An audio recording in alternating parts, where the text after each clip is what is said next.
할렐루야. 하나님 살아계십니다. 아멘. 오늘 본문이 기록되어 있는 시편 69편은 고통당하는 자의 간구라는 제목을 가지고 있습니다. 소제목으로는 고난 속에서도 승리를 확신하는 자의 기도라고 되어 있습니다. 매일 성경에서는 시편 69편을 크게 두 단락으로 나누어 오늘 본문 1절부터 18절까지의 말씀을 절망의 수렁에서 드리는 기도라고 말합니다. 그리고 19절부터 마지막 36절까지의 말씀을 절망의 수렁에서 울려 퍼진 찬양이라고 기록하고 있습니다. 제목만 들어도 시편 69편이 어떻게 흘러갈지 대략 예상이 되실 것입니다. 전반부는 절망 가운데 하나님 앞에 간구하고 있고, 후반부는 절망 가운데 드린 간구가 이제는 찬양으로 변하여 흘러나오듯이 하나님께서 깊이 개입하셔서 상황을 역전시킬 것에 대해 시인은 믿음으로 노래할 것입니다. 이 시편의 저자에 대해서는 여러 가지 견해가 있습니다. 그러나 일반적으로는 다윗의 기록작이다라고 말합니다. 69편의 저작 시기가 다윗의 생애에 있어서 어느 시점에 해당하는지는 분명하진 않습니다. 그러나 아도니아의 반역 시기에 기록되었을 것이다 라는 견해가 있습니다. 내용을 보아 다윗의 저작 시인 시편 22편과 그리고 35편 그리고 40편과 유사한 상황에 있음을 알 수 있습니다. 본 시편은 많은 사람들로부터 극심한 그 고난을 당하고 있는 다윗의 탄원시로서 그 내용이 예수 그리스도의 고난을 예표한 것입니다. 그래서 신약에서 가장 많이 인용되고 있는 시편 중에 하나입니다. 시편 69편을 묵상할 때 우리가 염두에 둘 것이 있습니다. 그것은 바로 시인의 현재적인 고난과 함께 예수 그리스도의 순환과 그 죽음을 염두에 두어야 한다는 것입니다. 또한 성도의 삶에서도 이러한 고난이 있음을 이해하고 인정하고 이것을 하나님의 뜻 가운데에서 잘 감당할 수 있는 힘을 얻어야 하는 것이 바로 시편 69편입니다. 본 시편은 크게 아까 말씀드린 것과 같이 두 단락으로 나눠볼 수 있습니다. 그러나 세부적으로는 네 단락으로 나뉩니다. 첫째 단락은 1절부터 12절까지의 말씀으로 시인이 처해 있는 암울한 환경에 대해서 기술되어 있습니다. 두 번째 단락은 13절부터 18절까지의 말씀으로 하나님께 대한 구원의 호소가 이루어집니다. 세 번째 단락과 네 번째 단락은 내일 우리가 함께 묵상할 본문이고, 세 번째 단락은 19절부터 29절까지의 말씀으로 원수들의 악독함과 그들에 대한 경계를 호소하고 있습니다. 네 번째 단락은 30절부터 마지막 36절까지의 말씀으로 승리의 확신과 감사의 찬송으로 이어지게 됩니다. 오늘은 앞 두 단락 시인의 처한 상황과 하나님을 향한 구원의 호소의 부분을 함께 묵상해 보고자 합니다. 오늘 본문 말씀을 보면 시인이 처한 심각한 상황에 대해서 하나님께 아뢰므로써 하나님의 도우심을 간구하는 모습을 볼 수가 있습니다. 먼저 시인의 처한 상황을 살펴보겠습니다. 1절 말씀을 보면 시인은 물들이 영혼까지 흘러들어왔다라고 말씀하고 있습니다. 이러한 표현은 극도의 곤란 속에서 빠져있는 상황을 묘사할 때 성경 곳곳에서 사용되는 표현입니다. 다시 말하면 물이 목까지 차 있습니다. 하나님, 내가 할 수 있는 것이 아무것도 없습니다. 다만 하나님께 간구하는 것밖에 없습니다 라고 나를 구원하여 달라고 호소하고 있는 것입니다. 2절 말씀을 보면 시인은 1절 말씀에서 물이 어느 정도까지 흘러들어왔는지에 대해서 설명하고 있습니다. 발붙일 곳이 없는 깊고 깊은 수렁에 빠졌다고 말합니다. 물속 깊은 곳으로 빠져들어가니 큰 물결이 휩쓸어가고 있다라고 자신이 처한 상황에 대해서 긴박하게 묘사하고 있습니다. 이어서 3절 말씀을 보겠습니다. 내가 부르짖음으로 피곤하여 나의 목이 마르며 나의 하나님을 바라서 나의 눈이 새하였나이다. 이 시인은 절박한 간구를 묘사하고 있는 것입니다. 시인이 얼마나 절박한지 탈진 상대에 이를 때까지 하나님께 부르짖었는데 하나님의 구원은 빨리 오지 않았다라고 말합니다. 바로 이러한 때가 성도들에게 가장 견디기 힘든 어려운 시간일 것입니다. 불러도 부르짖어도 아무런 액션도 없으신 하나님께서 침묵하시는 시간이라고 느껴질 때가 우리 성도에게 있어서 가장 힘든 시간이라는 것입니다. 그러나 오히려 이때가 하나님에 대한 확신이 가장 필요한 상태이기도 합니다. 이런 고비 앞에서 우리가 인내로 극복한 이들만이 하나님의 응답의 기쁨을 온전히 맛볼 수 있는 시간이 되기도 한다라는 것입니다. 긴 기다림 끝에 찾아오는 그 하나님의 은혜를 마주할 때 느끼는 희열은 경험해 본 이들만 아는 참된 기쁨이 될 것입니다. 이어서 4절부터 12절까지의 말씀은 시인은 자신의 처한 암담한 상황에 대해서 하나님께 호소하고 있습니다. 시인은 자기가 하나님께 부르짖게 된 원인을 기술하고 있습니다. 그 원인은 첫째, 4절 말씀에 기록된 것처럼 많은 악인들이 이유 없는 미움이 하나님께 부르짖는 계기가 되었다라고 말합니다. 시인은 그의 원수들을 악하게 대우한 적이 없었기 때문에 그를 미워하는 근본적인 이유를 찾아볼 수가 없었습니다.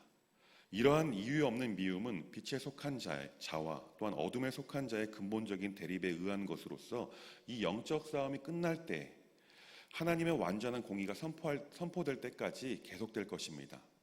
시인이 하나님께 부르짖게 된 원인 두 번째는 5절과 6절 말씀에 기록된 것처럼 하나님을 찾는 그리고 하나님 믿는 자에게 욕이 되고 있어서 하나님께 간구하고 있습니다.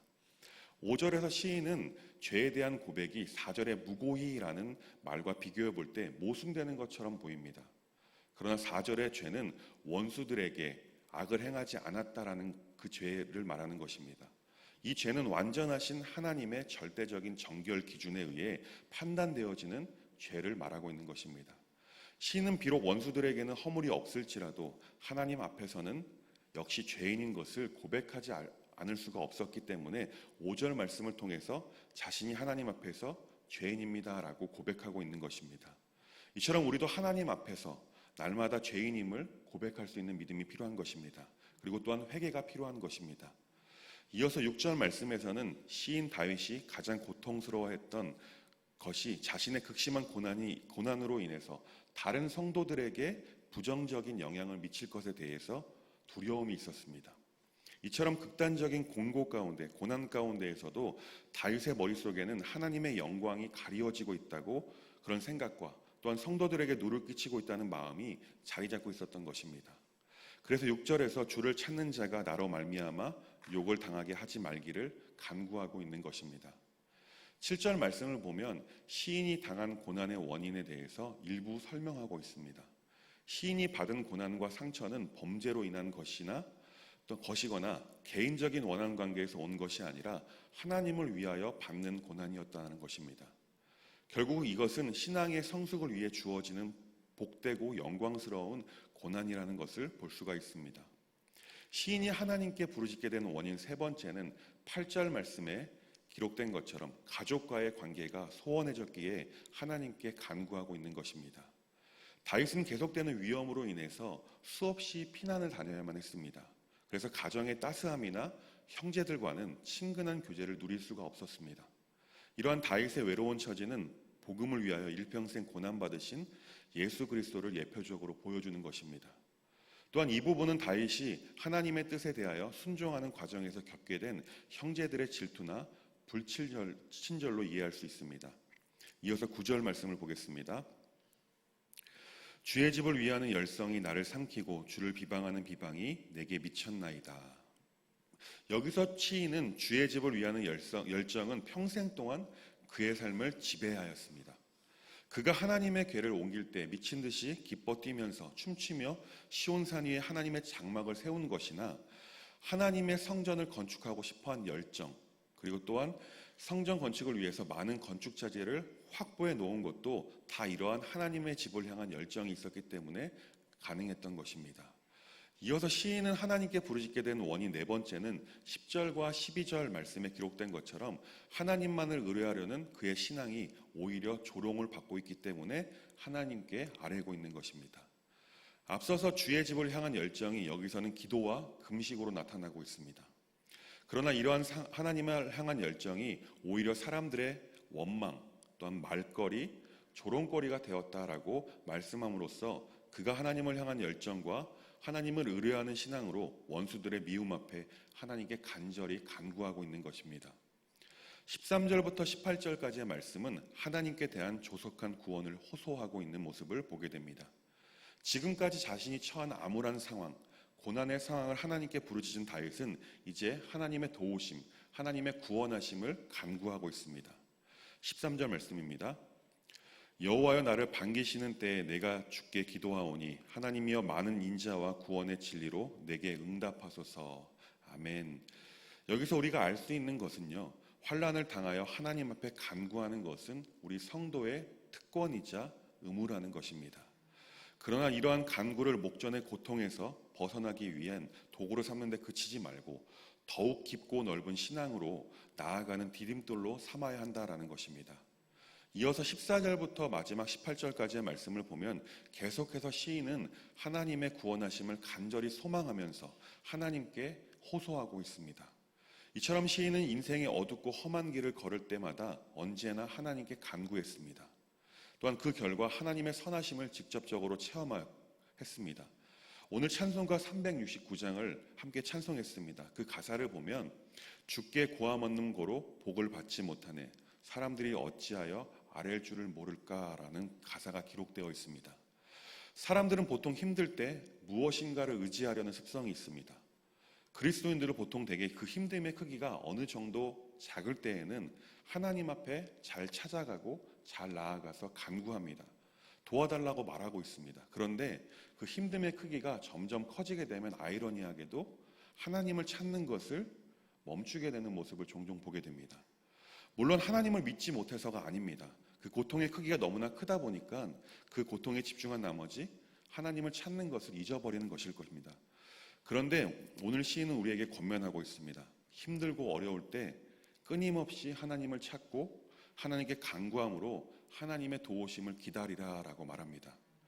고통의 시간에 우리가 다른 것에 집중하기보다 하나님께 모든 것을 아뢰고 하나님의 도우심을 구할 때 시인은 반드시 하나님의 도우심, 구원하심이 있을 것이다 라고 우리에게 말씀하고 있습니다.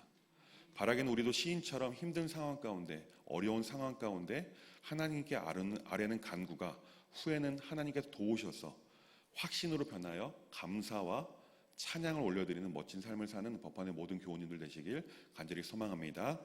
기도하겠습니다. 우리의 구원자가 되시는 하나님, 오늘을 살아가는 우리도 주님의 구원하심이 여전히 필요합니다. 우리의 모든 상황을 누구보다 잘 알고 계시며 우리를 끝끝내 구원하실 주님께 모든 것을 아뢰고 구원하심을 간절히 구하는 우리의 인생이 되게 인도하여 주옵소서. 구원을 호소하는 데서 끝나지 않게 하시고 우리의 호소가 하나님께서 우리를 구원하실 것을 믿는 확신이 되게 하셔서 결국에는 하나님을 찬양하며 예배하는 인생이 되게 인도하여 주옵소서. 오늘 하루도 주님께 모든 것을 아뢰며 구원하실 것에 대한 믿음의 감사가 넘치는 하루길이 되게 인도하여 주옵소서. 예수님의 이름으로 간절히 기도합니다. 아멘.